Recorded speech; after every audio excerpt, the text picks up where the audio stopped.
Bismillahirrahmanirrahim. Assalamualaikum warahmatullahi wabarakatuh. Alhamdulillahirabbil alamin. Wassalatu wassalamu ala asyrafil anbiya wal mursalin wa ala alihi wa sahbihi ajmain. Amma ba'd.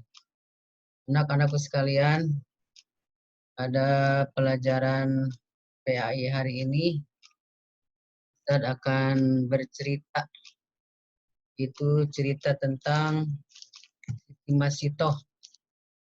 Ini ada di dalam buku Akidah halaman 1, bisa kalian lihat. Judulnya adalah Masitoh Tukang Sisir Putri Firaun. Silakan dibuka bukunya, buku Akidah kelas 6 halaman 1. Sebelumnya mari kita berdoa terlebih dahulu. Bismillahirrahmanirrahim.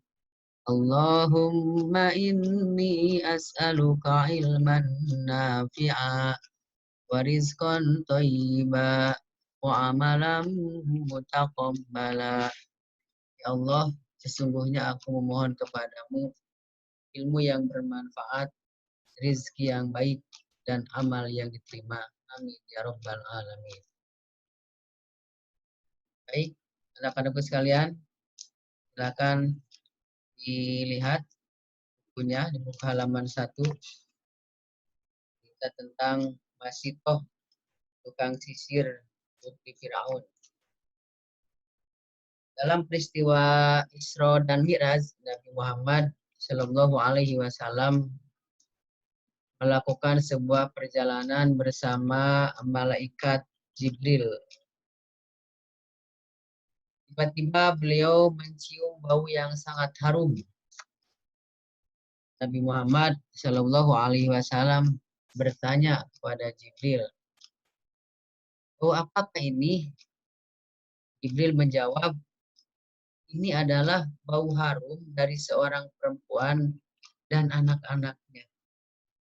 Nabi Muhammad Shallallahu Alaihi Wasallam bertanya, "Siapakah dia? Bagaimana ceritanya bisa seperti itu, wahai Jibril?"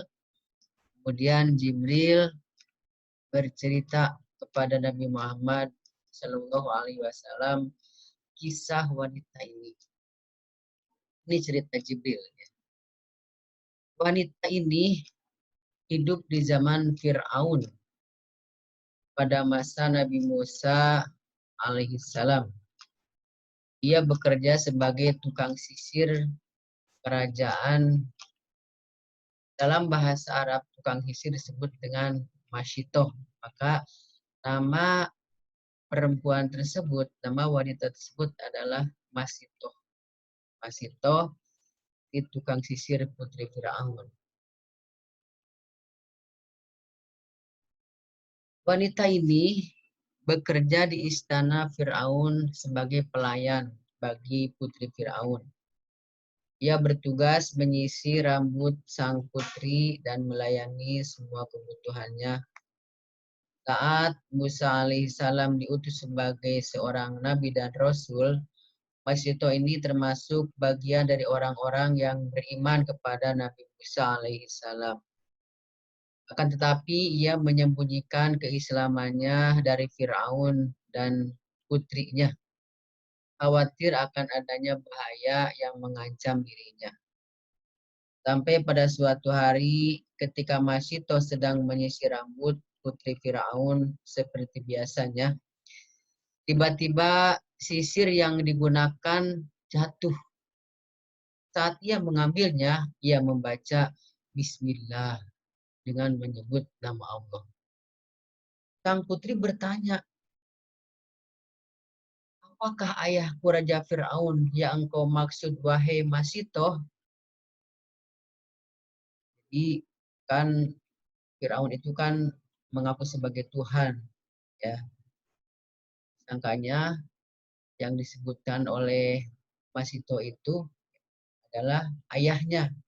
Makanya nanya seperti itu. "Apakah ayahku Raja Fir'aun yang engkau maksudkan, wahai Masito?" Masito menjawab, Kan Allah Subhanahu wa taala adalah Tuhanku, Tuhanmu, dan Tuhan ayahmu. Itu kata Siti Masitoh. Jawab pertanyaan dari putrinya Firaun.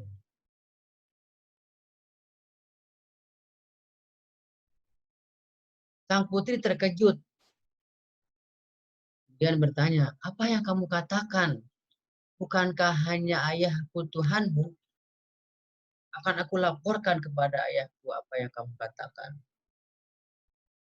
Masitoh menjawab, silakan putri, laporkan saja apa yang kamu dengar dariku kepada ayah.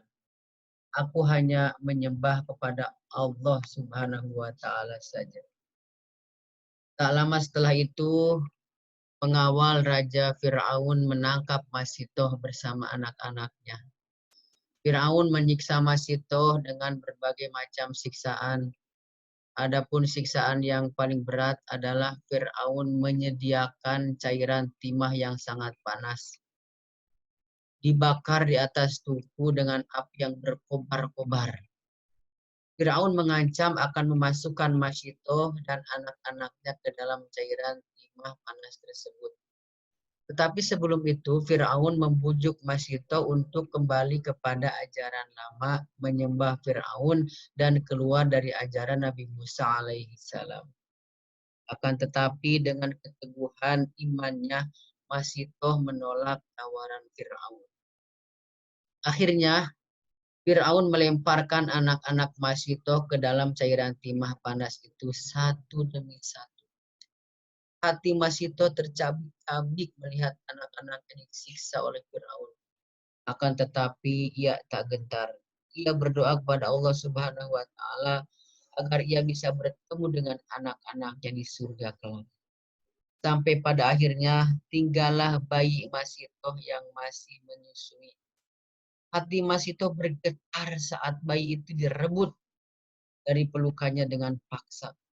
Hatinya merasa iba, iman di dadanya mulai goyah. Saat bayi itu hendak dilemparkan ke cairan timah panas, hampir saja Masitoh tergoda untuk berpaling dari ajaran Nabi Musa alaihissalam. Tapi Allah Subhanahu wa taala menurunkan keajaiban kepada bayi Masitoh. Bayi itu berkata, wahai ibuku, kuatkanlah imanmu.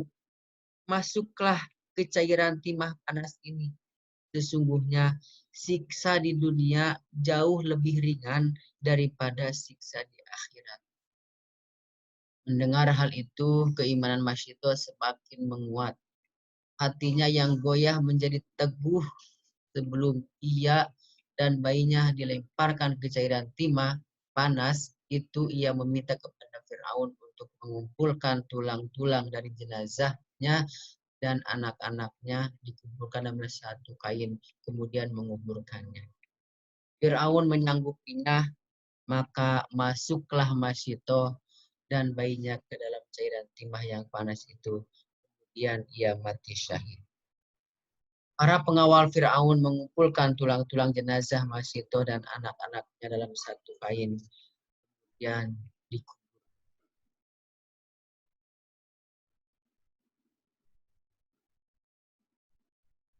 Anak-anakku sekalian, itulah kisah tentang Masito. Masito tukang sisir putri Firaun. Jadi dengan keimanannya Masito rela untuk masuk ke dalam cairan timah panas. Allah Subhanahu wa taala akhirnya memberikan kehormatan kepada Masito dan anak-anaknya. Bau harum tulang-tulang jenazah mereka sampai tercium ke langit ketujuh, sehingga Nabi Muhammad Shallallahu Alaihi Wasallam bisa mencium wanginya saat Isra dan Mi'raj.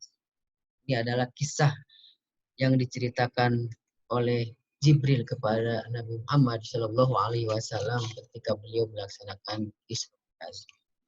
Adapun hikmah di balik kisah ini, yang pertama yang perlu kita ketahui, Islam membebaskan manusia dari penghambaan kepada manusia yang lain. Jadi tidak boleh menyembah manusia seperti halnya Fir'aun ingin disembah ya, oleh rakyatnya. Kemudian Allah memuliakan manusia berdasarkan keimanan, bukan kekuasaan dan kekayaan.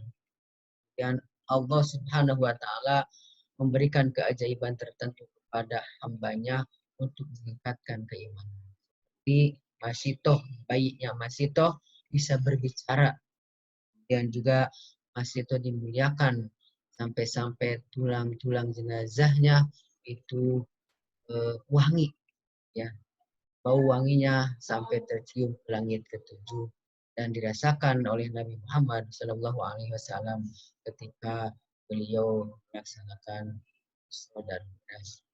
Itulah kita kisah dari Masito. Kita tutup dengan doa subhanaka Allahumma wa bihamdika asyhadu an la ilaha illa anta astaghfiruka wa atubu ilaik. Billahi fi sabilil haq.